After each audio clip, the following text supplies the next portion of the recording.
welcome to Kath at Home. I'm Miss Van, and today we are doing a project called Principles of Art Balance. So we're going to make a cool kinetic sculpture like this that balances. So for this project, you will need a couple sheets of paper, your choice of crayons, colored pencils, or I'm using a watercolor paint set.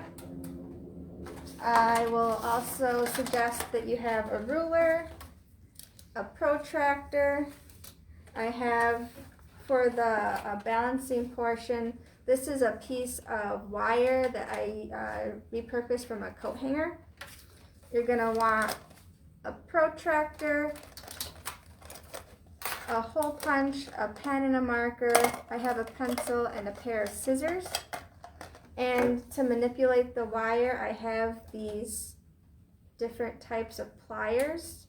So both of these pliers have like a cutting tool kind of as part of them. These are both needle nose pliers, but this is a specific cutting tool. So I like to use this one just because it works a little bit better. And then if you don't have a protractor handy and you do have a printer, there is a link to a cone template in the description of this project, so that will just like save you a couple steps if you're able to print that out, and then you can just decorate that directly. But I'm going to show you how to make this cone shape using a protractor and a compass and a ruler.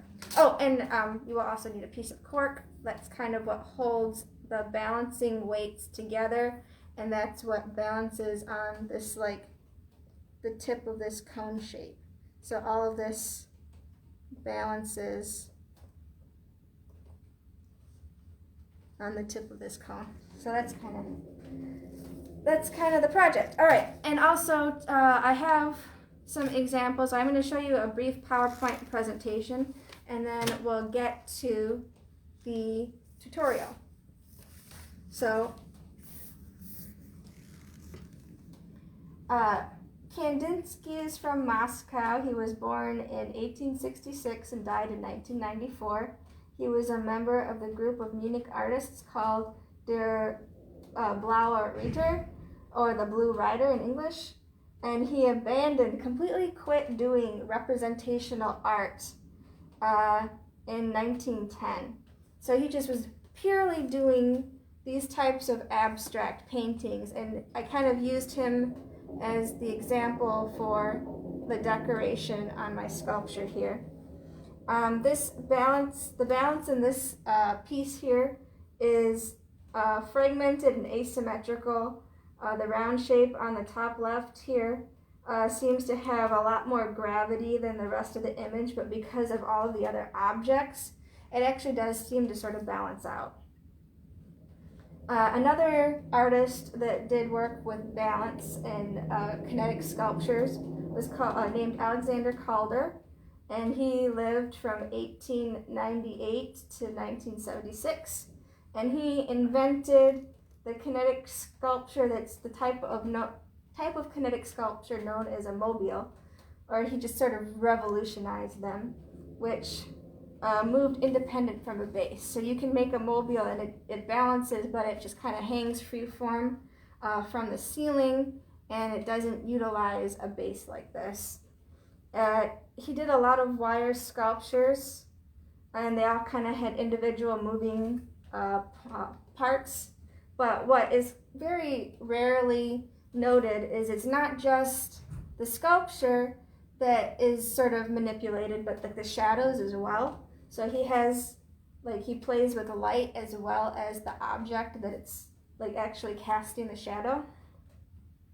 And then a current sculptor named Ivan Rojas Tovar was born in Peru, and he works with these types of sculptures that balance kind of contrasting colors, and he works with different types of tools entirely.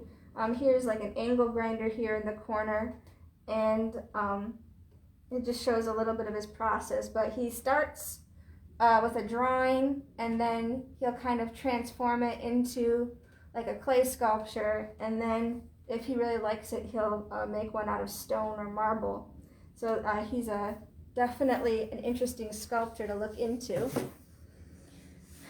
So we're gonna get started, and to start off, I am going to take my 2 sheets of paper here, and because I'm going to use watercolor to decorate them, I'm going to tape them down to my work surface with some masking tape. And that is a good thing to do because it gives you kind of, like, it prevents your paper from wrinkling. So it gives you like a flat, it keeps your paper flat.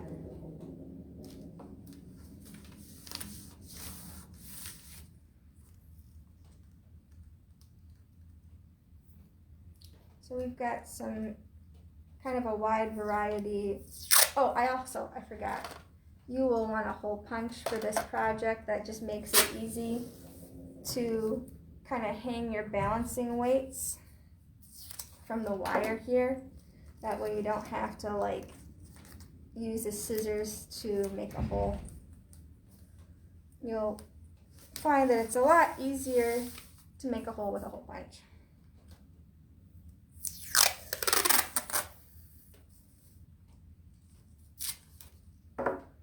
So another thing that I really like about the non-representational or abstract art that Kandinsky did, it kind of, like, he works with a flat 2-dimensional plane, but because of the different geometric shapes and lines and the way that they intersect on the page, it kind of creates what could sort of be like considered like a landscape, or like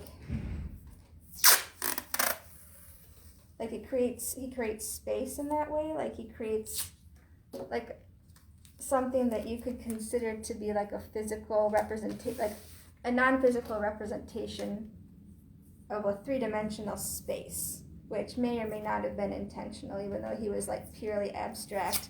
But like looking at it now, that's kind of what I think of, you know. He like creates a whole nother sort of plane of existence with his art,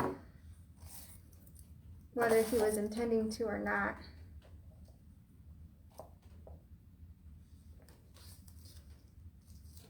Which I guess maybe makes sense because philosophically he was really interested in ways of perceiving reality.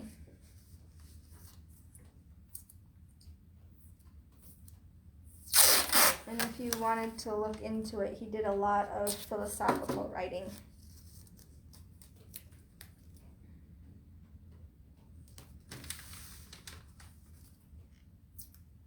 Alright, so I have also this cardboard that I'm going to use as sort of like the weight part of these like balancing pieces. And I'm also going to cut a strip of it to sort of help stabilize the paper cone, just because this is a little bit heavier than you might think. And if you just have like regular like printer paper or something that's not like a cardstock, like you can use a cardstock, but I did this project with just like, it's heavier paper, but if you had like printer paper, for example, it's not very structural, even when you make a structural shape like a cone. So I'm going to start with a marker here, and I'm just going to make some shapes on this piece of cardboard that are going to end up being my weights. And these are going to be kind of like organic shapes. So when I make the decoration covering, because they're not symmetrical on both sides, you got to make sure to do one side and then flip it over to do the reverse, because if you like decorate both sides and they are like the same shape, it's not going to line up perfectly. But for fun, maybe I'll do one that's, I have a ruler here, I'm going to do one that's like a triangle. so you can kind of see what I'm talking about. And I'm going to make this triangle symmetrical. So I'm going to make this like a 60-degree triangle.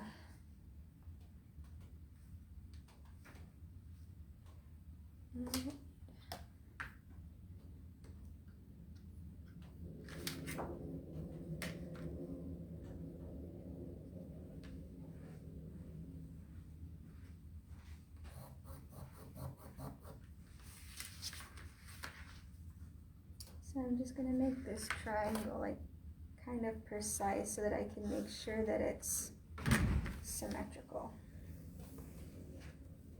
And you can kind of see what I mean, the difference between like the asymmetrical object and the symmetrical object in terms of like how you have to reorient it on the page to make sure that you have coverage on both sides.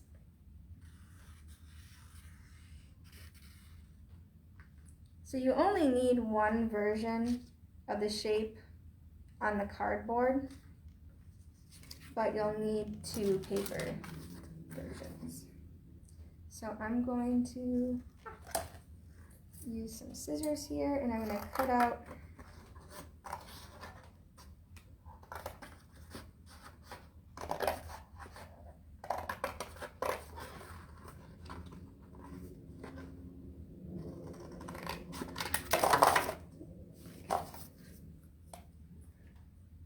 to make it balance again.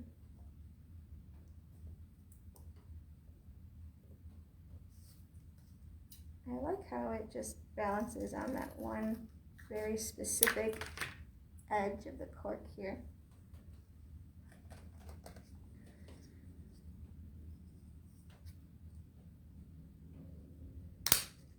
And then for cleanup, you're going to want a garbage can with a bag, which I have off to the side here, so you don't think I'm just randomly throwing my paper scraps on the floor. I actually do have a garbage can, which I recommend you do as well.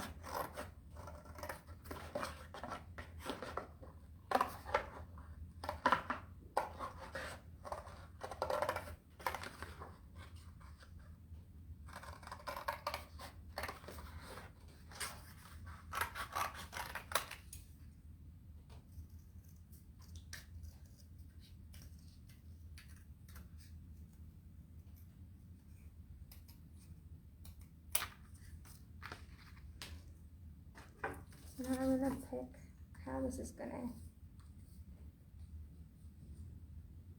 orient itself. So it's going to hang kind of like that. And this is just cardboard that, like it was like a box of chips, but it's the same kind of cardboard that like a cereal box should be made out of. I like using it because it's kind of readily available.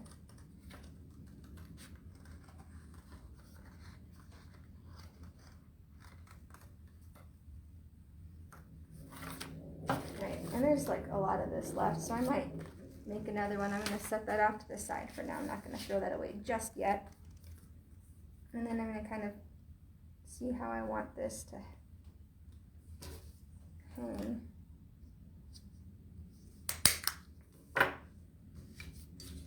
So I'm going to trace this shape.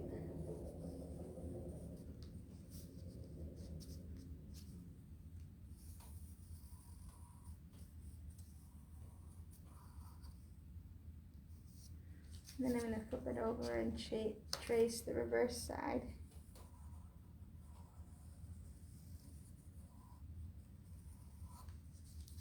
And I'm going to do the same thing with these other shapes.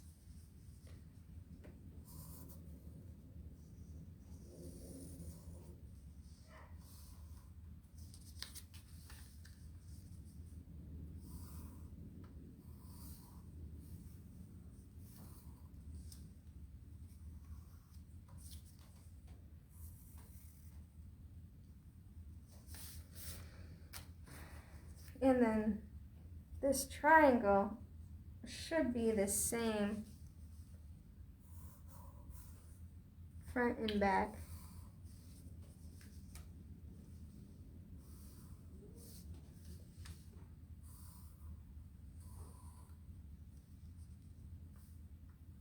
because it's a symmetrical shape.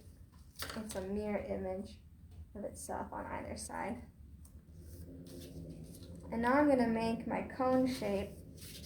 And to make this, when it's flat, it's just like a really wide triangle. So you want it to be 120 degrees on the protractor. So, which is the opposite of the 60-degree triangle that I made.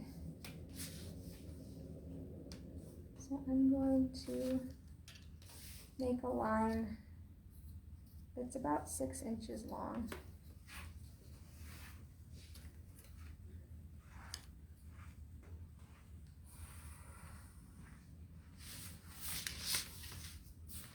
And I'm going to set the protractor up,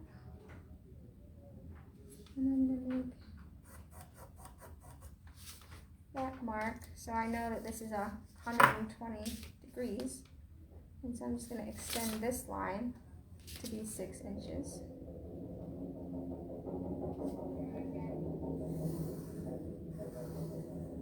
And then I'm going to take my compass and I'm going to make that arc.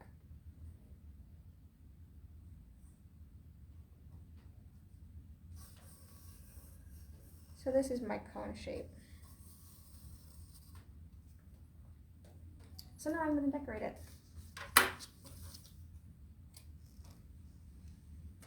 And just kind of so you can see, I'm going to trace everything in the marker.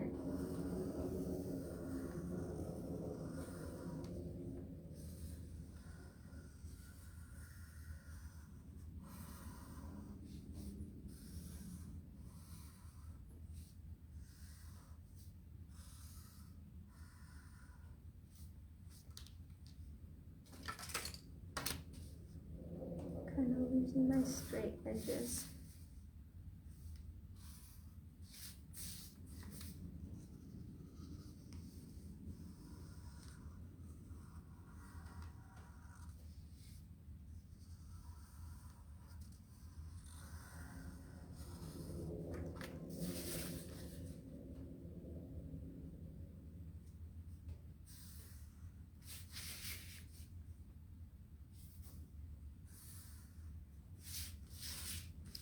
So I have my hot glue gun over here, kind of ready to go. So I'm going to get to that step in just a minute. And I'm actually going to do all that stuff while my watercolor is drying. So I've got some water here.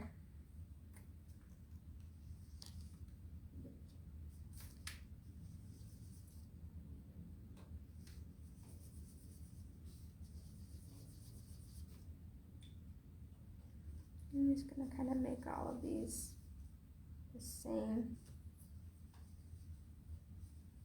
But on this one I got really into it and I did both sides different.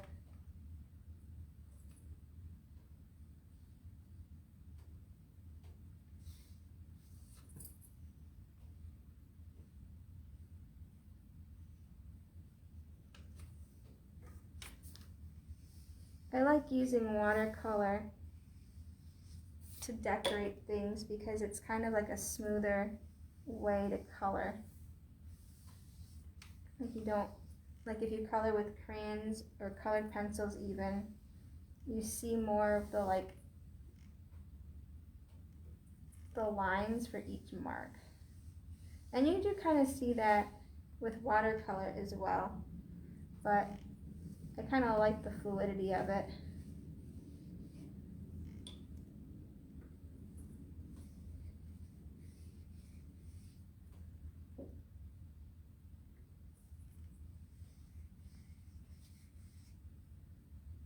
And it's going to be kind of part of my design aspect, as you can see from my example here, that it blends in kind of interesting ways.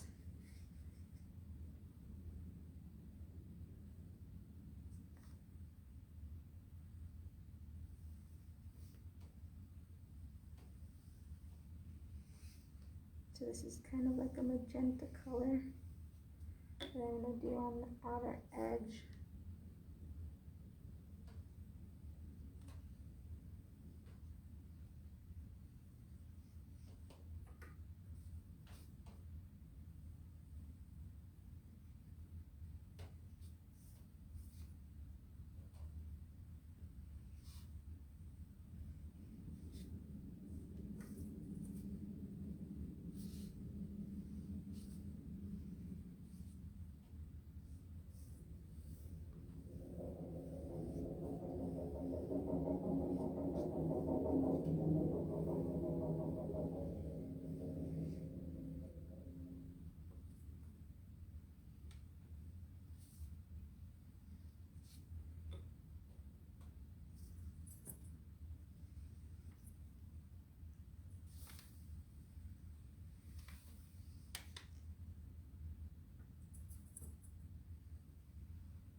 Alright, now I'm going to use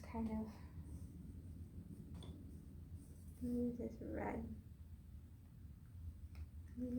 It's cool because it kind of blends with the magenta and it blends with the yellow. And these are all analogous colors on the color wheel together, which is good because you won't get a neutral color if you don't want it.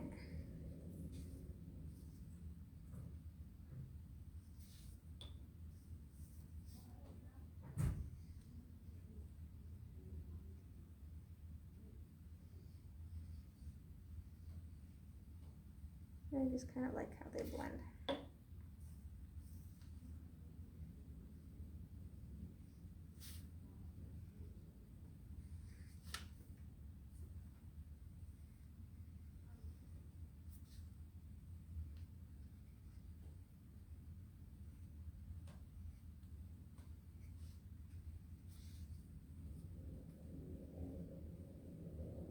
Yellow and magenta and make kind of a neutral color here.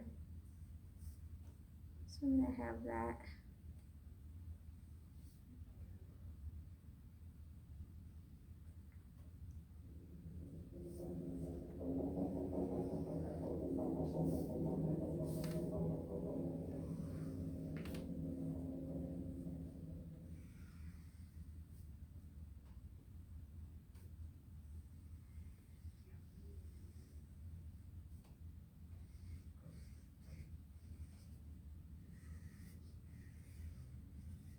So now I'm just kind of moving the color around on the page so that I don't have too much puddling, which will kind of reduce some of my dry time. I'm going to let that dry a little bit, and then I'm going to get to the gluing portion, which first I have to cut this wire down. So I'm going to measure this wire. And I've got 15 inches.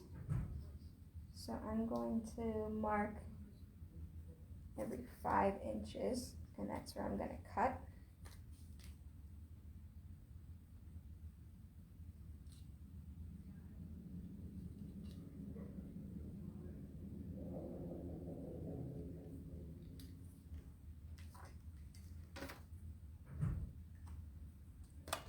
So I've got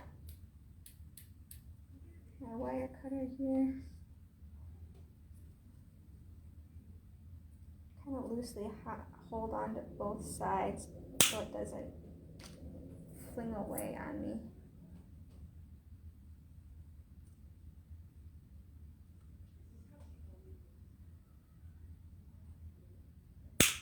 There. And I'm going to bend kind of some hooks on the end here so that they hold the weights and to help to evenly distribute them around the edge of the cork so that I create this balancing aspect. And now that I have this bent, this looks not quite even. I don't know how this one ended up so short. I must have had another mark on the wire from before. So I'm just gonna cut them again so that they're all more similar lengths.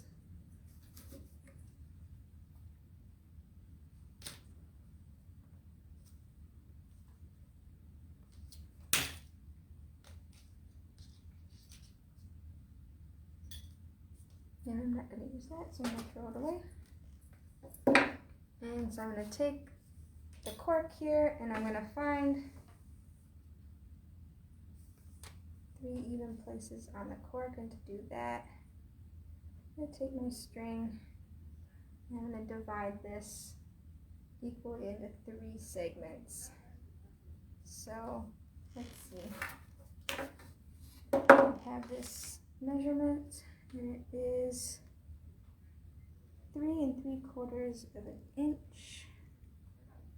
So I'm going to round that to 1 1/4 inch. And so each wire piece is going to have to be 1 1/4 inch away from the other. That way it's going to be more even. So I'm going to mark that here.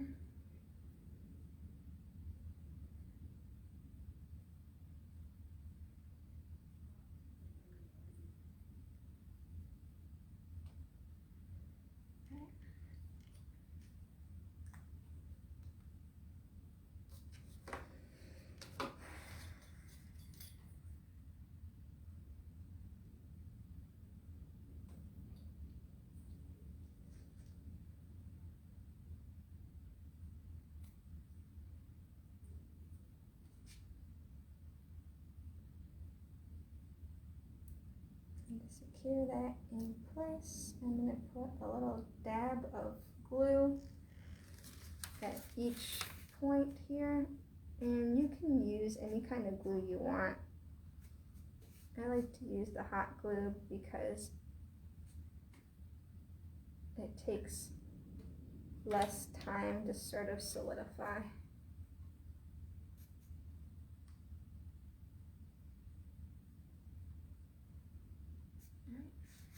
And you get these wonderful strings.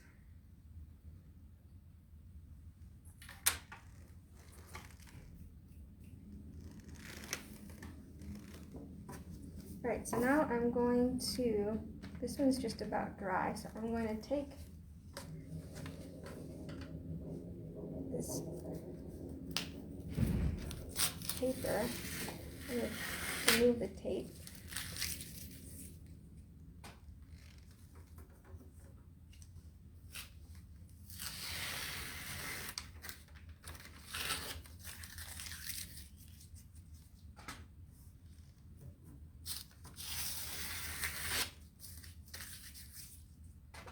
And I'm just kind of cleaning up as I go along.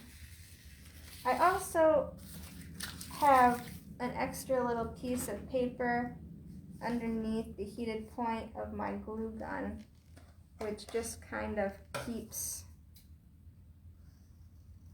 the hot glue from getting on a surface that I don't want it to get on.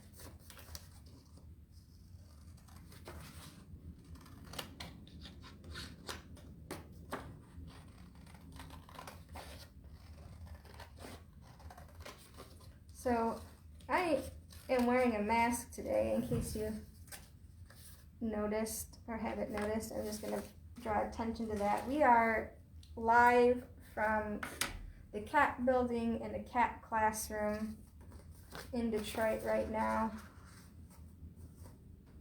So we've been kind of spending time putting together, mainly Miss Gabby has been spending time putting together this wonderful classroom. so that we can have more of a uniform place to present these videos from. And this paper is about 5.5 inches.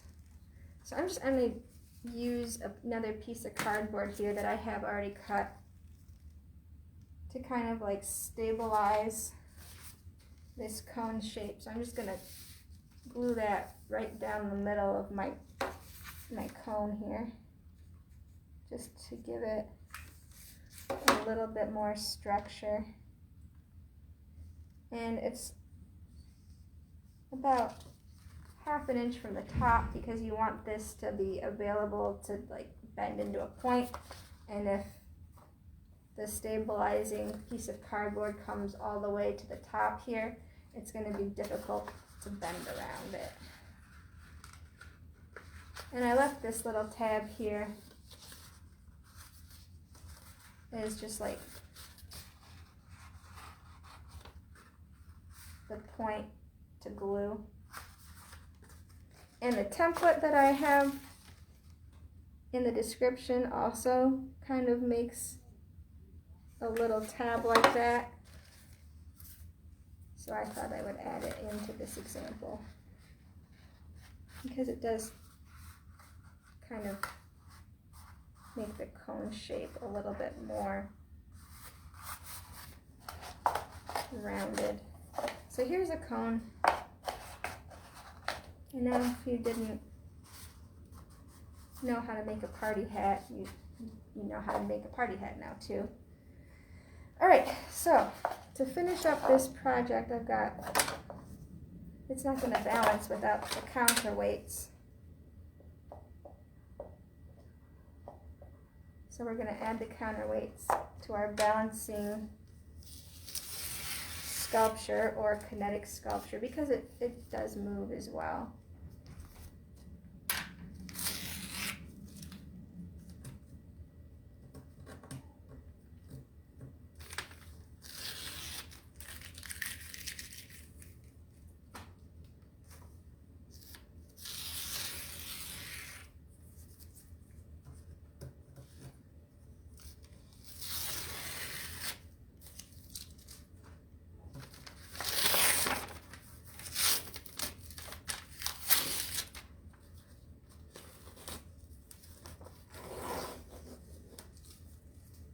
Alright, so I'm just going to cut out these shapes, which are the decorations of my counter weights. And I'm going to cut slightly bigger than how I drew them, just so that if there's any irregularities with the template, it'll get, or like the cardstock portion of the counterweight, it'll kind of get hidden by the decoration that I made.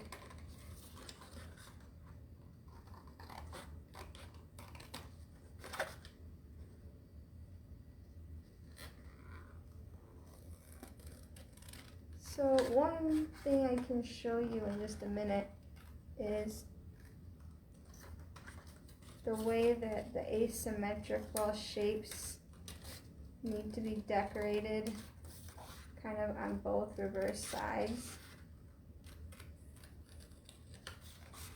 Where the symmetrical shapes, you can just use the same shape over and over again. But this kind of matters more when you're making like patterns for garments or I don't know, other applications. It just kind of reminds you that if your shape is asymmetrical,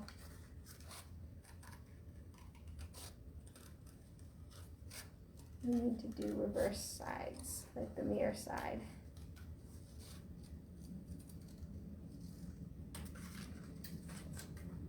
And I'm just gonna out as I go along. And to kind of save stress on my hole punch and on my hands, I'm going to do the squeezing. I'm going to punch the hole in each piece separately,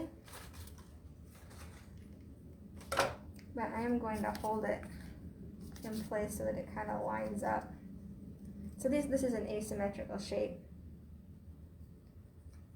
and if I had done both of the sides correctly, then I have a front and a back, or if I had decorated this side twice, it would look like this, like these are the same, and it wouldn't line up. But fortunately I made it a little bit bigger, so it would still kind of work. But before I do any gluing here, I'm going to punch my hole in this piece of paper.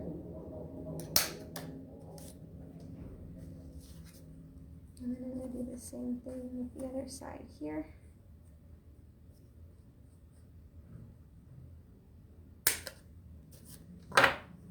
And then this is a triangle here, and it's also an equilateral triangle because all of the angles and sides are the same length.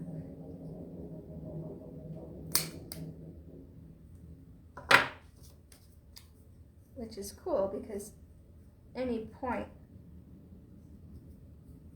that I orient it at should be kind of the same, whereas with the asymmetrical pieces, like if I orient it this way, it doesn't line up. If I orient it this way, it doesn't line up. It has to line up in a very specific orientation. So not so with this one because all of the angles and sides are equal.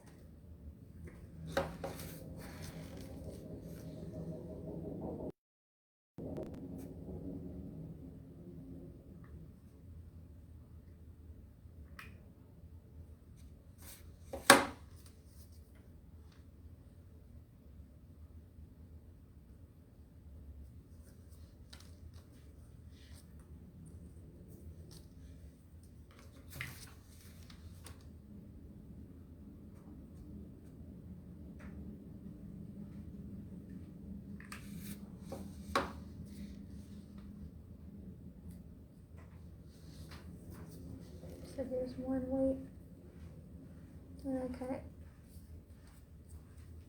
have that lined up.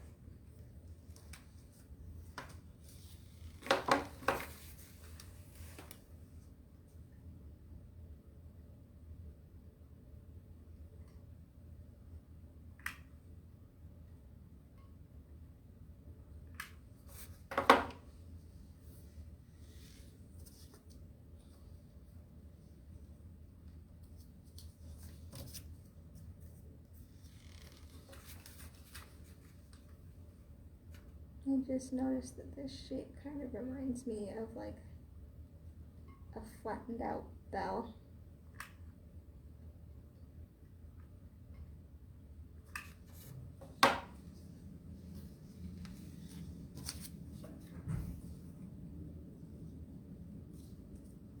So now I have two counterweights, and then the last one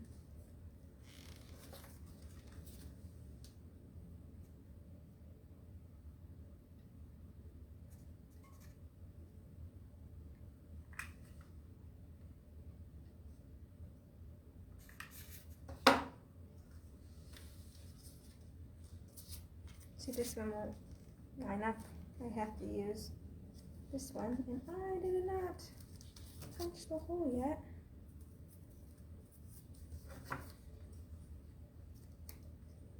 So I'm going to do it before I add the final side.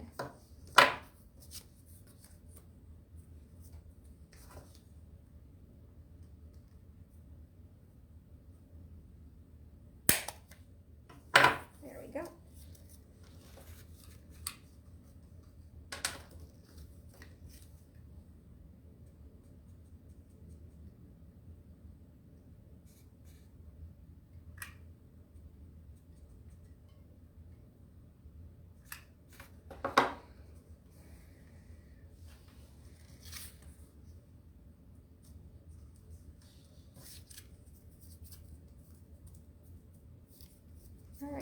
put it all together and see it balance.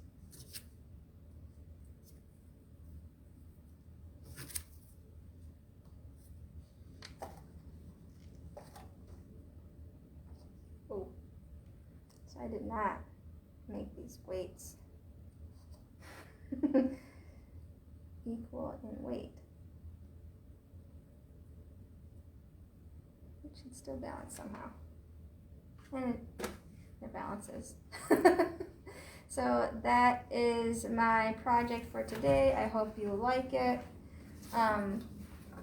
If you happen to do a project like this yourself, please comment a picture in this post. We'd love to see it.